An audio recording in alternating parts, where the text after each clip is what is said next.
Outremernews.fr, site d'information actualisé 24 heures sur 24, 7 jours sur 7. À quelques jours du démarrage de la récolte, les planteurs de canne et la population de Marie-Galante vivent une situation très angoissante du fait des incertitudes pesant sur la prochaine campagne sucrière.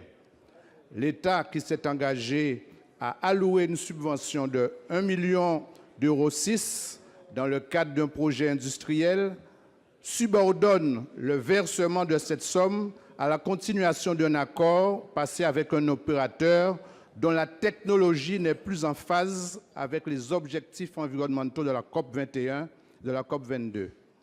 Vous l'avez compris, la culture de la canne et la production de sucre sont des poumons d'une économie alimentée par la seule unité sucrière en activité à Marie-Galante.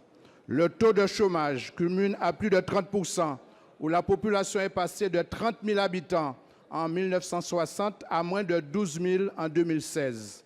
C'est dire combien l'avenir de l'île de Marie-Galante est intimement lié à la campagne 2017, conditionnée par le respect par l'État de la subvention de 1,6 million d'euros.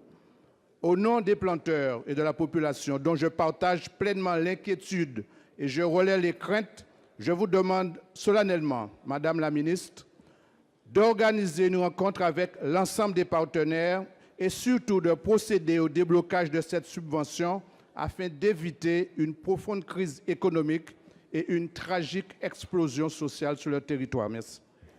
Pour vous répondre, la parole est au ministre des Outre-mer, Mme Ericka Barré. Merci, Monsieur le Président. Monsieur le sénateur Cornano, je vous remercie pour votre question. Elle nous permet de faire un point très précis sur ce dossier. D'abord, je partage avec vous sur cette activité vitale pour le développement de Marie-Galante, qui est la canne à sucre.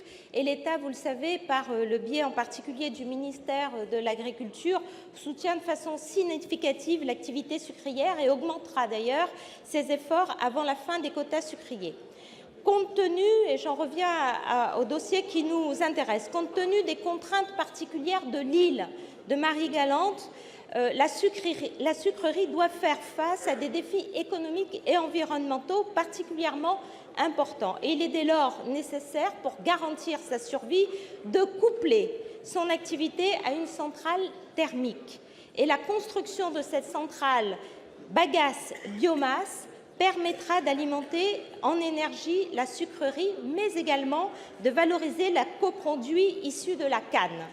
Marie-Galante s'est engagée, grâce au volontarisme des élus locaux, sur un ambitieux agenda de développement durable que je tiens à saluer, et le projet d'Albioma, co-construit depuis 2012 avec les planteurs et les industriels, y participe également.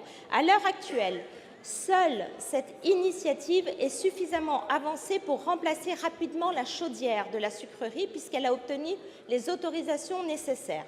Toutefois, la mise en œuvre n'obère en rien le développement de l'initiative Marie-Galante Île Durable, portée par la communauté de communes. Et je suis convaincue que les deux projets ne sont pas concurrents, mais compatibles, puisque le projet de la centrale thermique d'Albioma peut s'intégrer dans le projet plus global du CNR, comprenant aussi des installations éoliennes et du photovoltaïque.